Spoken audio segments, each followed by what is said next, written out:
सम्मेलन में मंच पर विराजमान इस विधानसभा क्षेत्र के जुझारू कर्मठ ऊर्जावान प्रत्याशी आदरणीय कौल नेगी जी, मंडल के सम्माननीय अध्यक्ष श्रीमान पूर्वी खून जी, भारतीय जनता पार्टी प्रदेश कार्य समिति के सदस्य आदरणीय नीलेश चौहान जी, आदरणीय ब्रिजलाल जी, आदरणीय श्यामलाल गुप्ता जी, इस मंडल के प्रभारी हमारे भाई आदरणीय जीवन जी, जिला महासचिव के माननीय जिला महामंत्री विजय गुप्ता जी, इस कार्यक्रम का संचालन कर रहे आदरणीय मंडल के महामंत्री अनिल चौहान जी और इस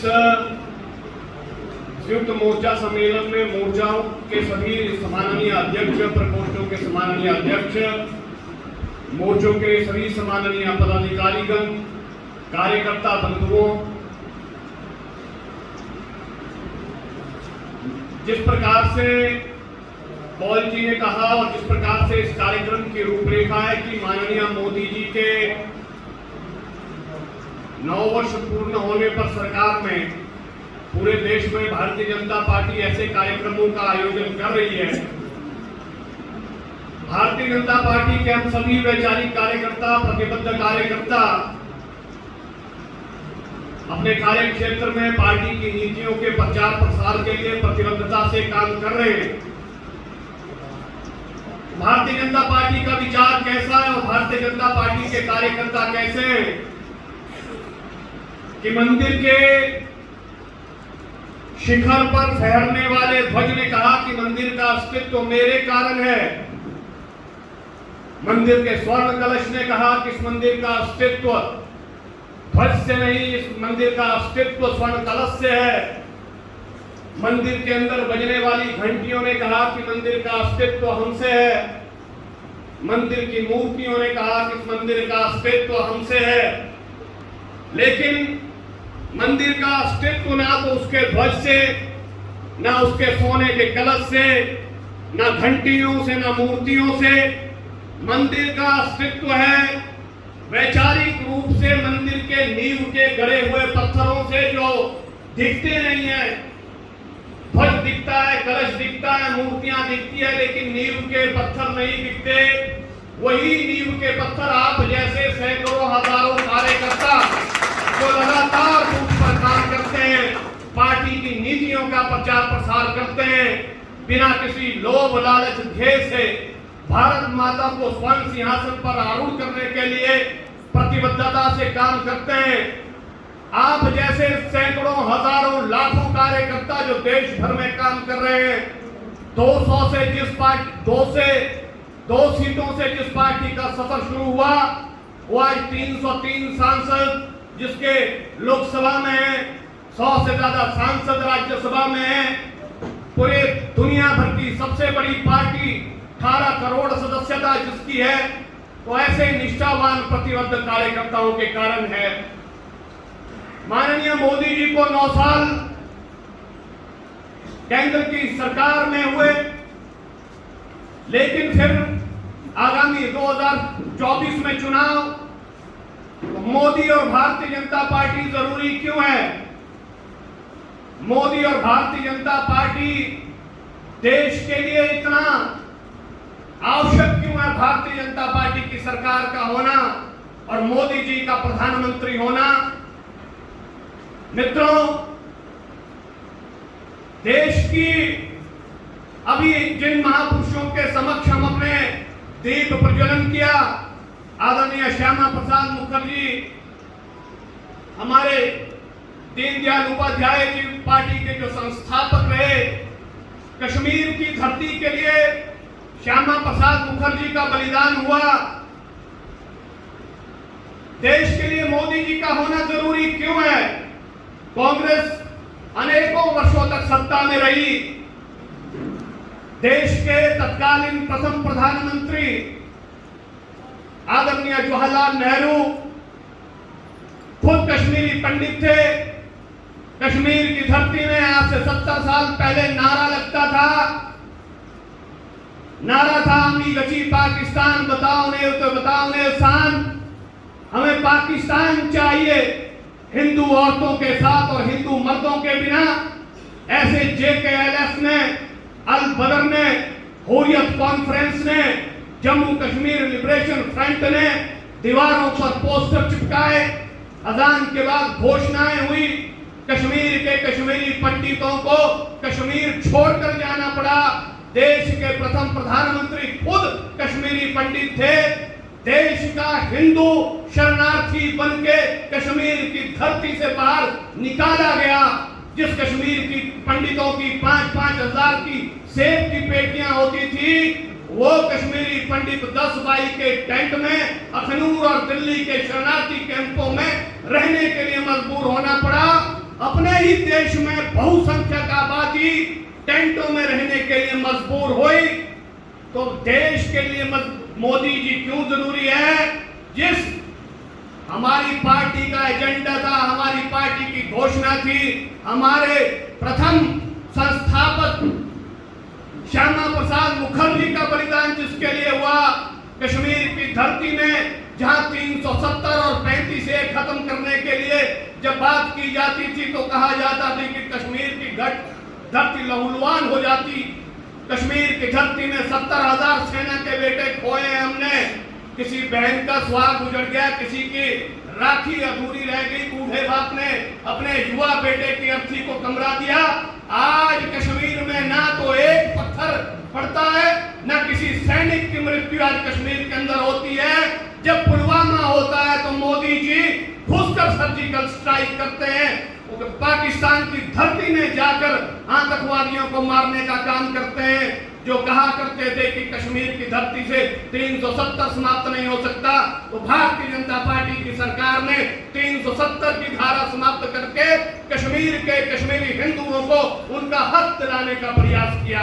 ये देश की सामाजिक सुरक्षा, देश के राष्ट्रीय चरित्र को दर्शाने वाली घटना है। जिस प्रकार कौल जी ने कहा कि किस प्रकार दुनिया के अंदर जब देश में कई प्रधानमंत्री रहे, मनमोहन जी भी देश के प्रधानमंत्री थे, अमेरिका के एयरपोर्ट पर देश के प्रधानमंत्रियों की भी चेकिंग होती थी, उनको रोक के रखा जाता था। आज दुनिया के अंदर जो अमेरिका मोदी जी को कभी वीजा नहीं देता था, मुख्यमंत्री जब वो गुजरात के थे, आज रेड कारपेट पर जाकर जो बाइडेन अमेरिका के राष्ट्रपति उनसे ऑटोग्राफ मांगते हैं। पापुआ न्यू गिनी के प्रधानमंत्री उनके पैर छूते हैं। यूक्रेन के अंदर जब युद्ध होता है, रशिया और यूक्रेन के बीच, भारत के छात्रों को निकालने के लिए सिर्फ पैसे दिया जाता है, दोनों देश युद्ध रोकते हैं, तो पूरी दुनिया के अंदर भारत की जय जयकार हो रही है। पूरी दुनिया के अंदर भारत विश्व शक्ति के रूप में जाना जा रहा है। इसलिए देश के लिए मोदी और भारतीय जनता पार्टी का रहना कितना आवश्यक है, ये बात महत्वपूर्ण है। महत्वपूर्ण ये नहीं है कि कितने लंबे पथ का अंतिम लक्ष्य नहीं है केवल सिंहासन चढ़ते जाना, ये सब समाज को है आगे बढ़ते जाना। इतना आगे जिसका कोई छोर नहीं, जहां पूर्णता मर्यादाओं सीमाओं की डोर नहीं, मर्यादा के साथ काम करने वाले। UPA 2 ने, UPA 1 के शासनकाल में कांग्रेस की सरकारों ने देश को क्या दिया? 2G स्पेक्ट्रम दिया, 3G स्पेक्ट्रम दिया, कॉमनवेल्थ खेल घोटाला दिया, आदर्श सोसाइटी घोटाला दिया, अगस्ता वेस्टलैंड हेलीकॉप्टर घोटाला दिया, नेशनल हेरोल्ड घोटाला दिया और जी का जमीन घोटाला दिया। देश घोटालों पर चल रहा था। मोदी जी के आने के बाद मोदी जी ने इस देश को क्या दिया? आयुष्मान योजना के रूप में दी, स्वास्थ्य के क्षेत्र में, किसानों को किसान सम्मान निधि के रूप में, अनेकों ऐसी योजनाएं जिनका आप लगातार बखान कर सकते हैं। एक पारदर्शी सरकार केंद्र के माध्यम से इस देश को मिली, जो सबका साथ, सबका विकास और सबके विश्वास के लिए प्रतिबद्धता के साथ काम करने वाली सरकार। इस भारतीय जनता पार्टी की सरकार, और जिस प्रकार से हम भारतीय जनता पार्टी के कार्यकर्ता 2024 में जाने के लिए, क्योंकि हम किसी व्यक्ति के लिए काम नहीं कर रहे, हम एक विचार के लिए काम कर रहे हैं। हमारी पार्टी एक विचार से चलित पार्टी है। हम भारत माता को स्वर्ण सिंहासन पर आरूढ़ करने के लिए और एक विचार के लिए काम करने वाले लोग हैं। देश के उज्जवल भविष्य के लिए, अपने अंतिम लक्ष्य पर पहुंचने के लिए भारतीय जनता पार्टी को हम अपने क्षेत्र से मोदी जी के नेतृत्व को मजबूत करने का प्रयत्न करें। मित्रों, प्रदेश के अंदर का घटनाक्रम हम सब लोगों को पता है कि बहुत थोड़े अंतर से हम रामपुर की सीट हारे और उतने ही थोड़े अंतर से हम प्रदेश की सरकार में सत्ता से बाहर हुए। लेकिन व्यवस्था परिवर्तन के साथ आई आदरणीय सुक्खू जी की सरकार, जिस प्रकार उन्होंने व्यवस्था परिवर्तन का नारा दिया, उसके लिए किस प्रकार से 10 गारंटियों की घोषणा की गई, किस प्रकार से सब जवाब दिखाए गए। हम बचपन में जब पढ़ते थे 8वीं या 9वीं की पुस्तक में एक कहानी है, उसको ढपोर शंख के नाम से है। वो कहानी मैं कहूंगा, फिर मैं आप सब लोग बुद्धिजीवी हैं, समझ जाएंगे कि गांव के अंदर एक किसान था, मेहनती था, मेहनत करता था, अपने कुलिष्ट की पूजा करता था। उससे वो परेशान था। वो कहता था कि बीमार है तो दवाई नहीं है, अकाल पड़ता है तो खाने के लिए नहीं है, खेतों में डालने के लिए खाद नहीं है। वो अपने कुलिष्ट की पूजा करता था। एक दिन कुलिष्ट उससे प्रसन्न हुए। कुलिष्ट ने कहा कि मैं तुझे एक शंख देता हूं, ये उतना ही देगा जितनी आपकी आवश्यकता है। उस व्यक्ति को वो शंख मिला। उसके जीवन भर की आवश्यकताएं जो उसको चाहिए थी वो उतना देता था। बीमार होता था तो हिमकेयर कार्ड देता था उसको, और समस्याएं थी, सामाजिक सुरक्षा पेंशन मिलती थी, उसको कुछ और समस्या थी तो वो उतना ही देता था। लेकिन उसकी लालसा इतनी थी कि 5 साल इस कार्ड के माध्यम से, इस शंख के माध्यम से, ये शंख थोड़ा थोड़ा देता है, मुझे ऐसा शंख चाहिए जो ज्यादा देता है। फिर उसने द्वारा कुलिष्ट की आराधना की। कुलिष्ट ने कहा कि ये शंख मैं तुझे देता हूं, लेकिन ये बहुत ज्यादा देगा। उसने घर लाया, पूजा की, उसने उस शंख से मांगा। उसने कहा 1 क्या लेता है, 2 ले। उसने कहा 2 दे दो। उसने कहा 2 क्या लेता है, 4 ले। उसने कहा महाराज 4 ही दे दो। उसने कहा 4 क्या लेता है, 8 ले। ऐसा ही शंख जो देने वाला शंख था, माननीय जयराम जी के रूप में, भारतीय जनता पार्टी के रूप में जो देने वाला शंख था, उनको हमने सत्ता से बाहर किया। और जो बोलने वाला शंख, ढपोर शंख, जो कपोर शंख, जिसने कहा कि 1 गारंटी क्या लेते हो, 2 लो, 2 क्या लेते हो, 3 लो। जिन्होंने कहा 100 रुपए दूध खरीदेंगे, जिन्होंने कहा 2 रुपए गोबर खरीदेंगे, जिन्होंने कहा महिलाओं को 1500 देंगे, लेकिन वो कभी देंगे नहीं, क्योंकि वो गप्पे मारने वाला शंख है। और ऐसा ही शंख हिमाचल प्रदेश की राजगद्दी पर बैठा है, जो सिर्फ गप्पे मारने के अलावा कुछ कर नहीं सकते, किन्हीं भी गारंटियों को पूरा नहीं कर सकते। तो ये प्रदेश सरकार के हालात हैं।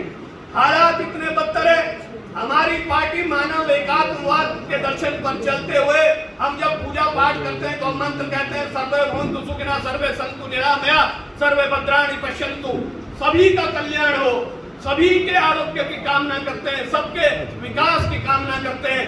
भारतीय जनता पार्टी की अवधारणा सबको साथ लेके सबके विकास की है। लेकिन इनकी अवधारणा क्या है? 4 वर्ग एक ऋषि हुए। 4 वर्ग ऋषि का एक सिद्धांत है, यावत् जीवेत् सुखं जीवेत्, ऋणं कृत्वा घृतं पिबेत्, भस्मीभूतस्य देहस्य पुनरात्मना कृता। जब तक जियो सुख से जियो, ऋण लेके घी पियो। तो वही हमारे सुक्खू जी कर रहे हैं। उनको पता है कि जितने समय सरकार में है, ऋण लेते रहो, अपने चहेतों को पद बांटते रहो। वो कहते हैं कि प्रदेश के हालात खराब हैं, आर्थिक हालात खराब हैं, महिलाओं को 1500 नहीं दे सकते, लेकिन वो 6 CPS की नियुक्ति कैबिनेट रैंक के साथ कर सकते हैं। अपने मीडिया एडवाइजर को, अपने OSD को कैबिनेट रैंक दे सकते हैं, क्योंकि अपने लोगों को ऋण लेके मलाई खिलाने का काम कांग्रेस सरकार जो कर रही है, प्रदेश के लाखों लोगों की जन भावनाओं के साथ खिलवाड़ करने का प्रयत्न कर रही है। मित्रों, हिमाचल प्रदेश की कानून व्यवस्था कैसी है उसका उदाहरण चंबा की घटना ने बता दिया। सलूनी के अंदर क्या हुआ, किस प्रकार से एक दलित समुदाय के व्यक्ति को, हमारे हिंदू समाज के एक व्यक्ति को जो दलित थे उनके किस प्रकार से 7 से 8 टुकड़े आरे के साथ, कटर के साथ करके किया गया। दर्दनाक विभत्स घटनाक्रम हुआ।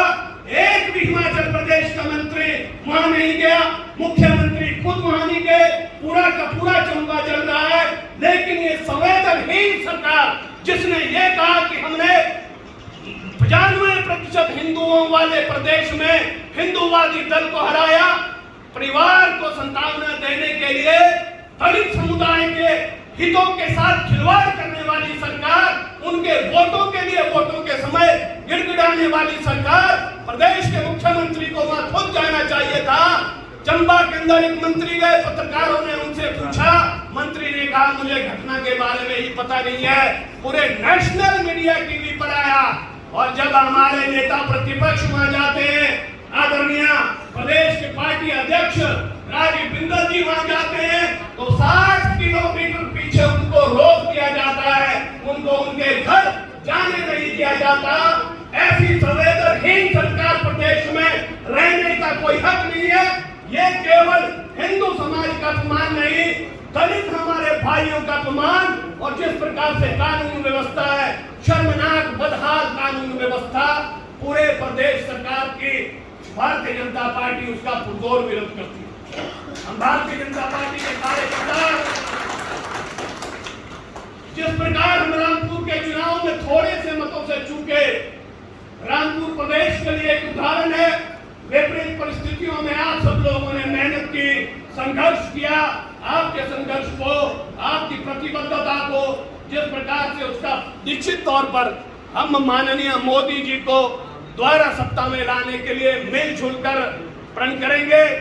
अटल जी ने एक कविता लिखी, उसकी 4 पंक्तियों के साथ मैं अपनी भाषण को समाप्त करूंगा। अटल जी ने कहा था कि आहुति बाकी यज्ञ अधूरा, स्वप्नों को विघ्नों ने घेरा, अंतिम जय का वज्र बनाने नवदधीची हड्डियां गलाए, आओ फिर से दिया जलाएं। ये दिया आपके प्यार और विश्वास का, माननीय मोदी जी को द्वारा सत्ता पर लाने का, और भारत माता को पुनः उसका गौरव वापस लाने के लिए हम प्रतिबद्धता से काम करेंगे। धन्यवाद। जय श्री राम। बहुत बहुत धन्यवाद।